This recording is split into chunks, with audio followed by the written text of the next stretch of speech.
the question, who am I? Let's just start right there, because we grow up often in an education system learning so many things about the external world, not really given much spaciousness to look inwards and to examine oneself internally. You have said that the greatest service one can render humanity is the recognition of one's true nature. That's so profound, and I'm just curious, what has led you to that conviction? All our experience revolves around ourself, and the common name we give to ourself is I, and that is why everything we say about our experience contains the word I. I'm having a conversation with you, I'm seeing this room, I'm experiencing such and such. So our self stands at the very heart of our experience. Our self is the most important element of our experience, and therefore there can be no more important question than to know the nature of ourself. Our whole life revolves around ourself. We live our life in service of ourself. So the most important thing to know in life is what is the nature of myself. If my entire life is lived on its behalf, if my entire life revolves around it, then should we not know the nature of ourself before we know any other thing? Could there be a more important question than to know the nature of ourself? And it is for this reason that the words "know thyself" were carved above the temple of Apollo at Delphi, because this understanding, the importance of self-knowledge, stands at the very foundation of Western civilization. Of course, your podcast is named after that. You undertake all these interviews in honor of that quest to know oneself. So yes, self-knowledge is, I would suggest that self-knowledge is the most important knowledge that anyone could ever attain. And anything we know about the universe is filtered through our knowledge of ourself. As William Blake said, as a person is, so they see. As we understand ourselves to be, so we understand the universe. So we can't really understand the nature of the universe before we understand the nature of ourselves. So yes, self-knowledge is the most important, the highest knowledge, and the greatest service. To know the truth about oneself must therefore be the greatest service one could render humanity. If you could elaborate a little bit on why specifically it is the greatest service, what implications once one is self-realized that transforms radically all of their behaviors and the energy in which those behaviors are infused. And so why is it the greatest service one could render humanity? As you said, the illusion of separateness starts to fall away and you realize our inherent interconnectedness, and then your service starts to be really towards all of life around you as you see it as an extension of yourself. Yes. And so if you would like to share some more thoughts on that. Yes. So everything we know or could ever know about the universe is filtered through our finite minds, filtered through the perception, seeing, hearing, touching, tasting, and smelling.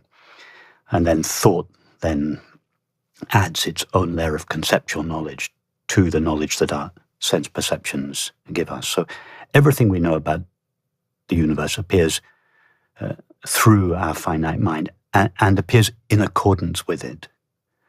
Our finite mind consists of thought and perception. Perception, that is seeing, hearing, touching, tasting, and smelling.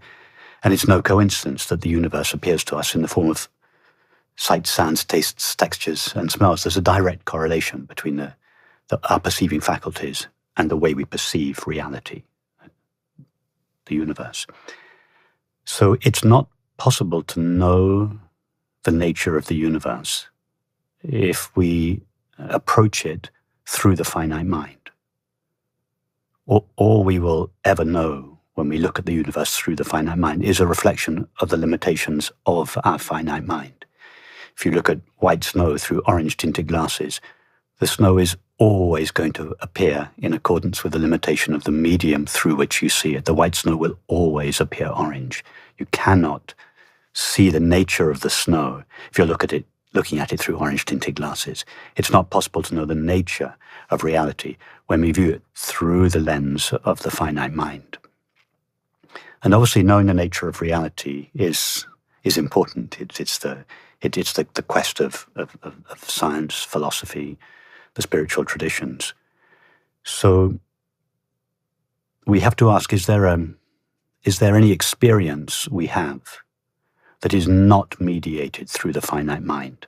Only that experience would give us direct access to reality. Any other knowledge gives us mediated access to reality, and therefore cannot be absolutely true. So if we want to know what's absolutely true, we have to go to an experience that is not subject to the limitations of the finite mind. So do we have any experience that is neither a thought or a perception?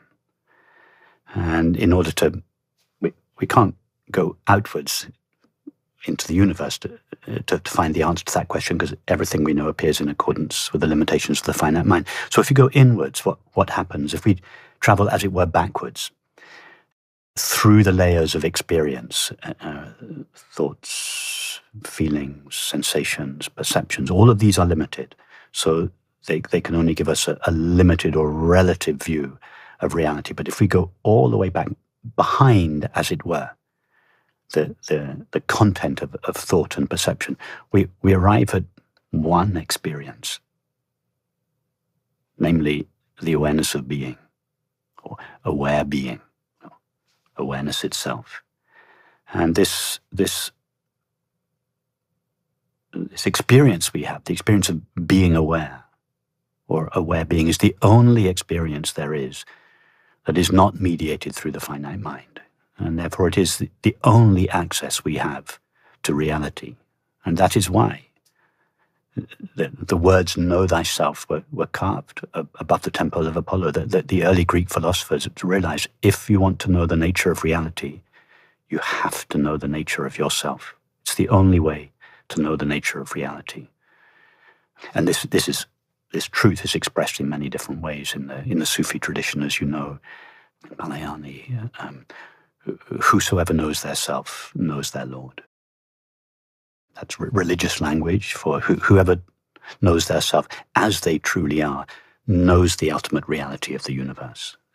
So that's why all the religious and spiritual traditions, one way or another, point to self-knowledge as the key to understanding, and the principle really which on civilization must be founded. If a civilization is going to evolve in a way that is consistent with truth, rather than evolve in a way that is consistent with the apparent evidence of sense perception, in other words, separation. Our world culture now is predicated on a paradigm of separation, because we have allowed our sense perceptions to dictate their model of reality. Everything and everyone is separate. That's the foundation on which our world culture is based. And of course, we all know this paradigm, it leads to sorrow on the inside and conflict on the outside. So this self-knowledge must be the foundation of a peaceful, harmonious, loving society.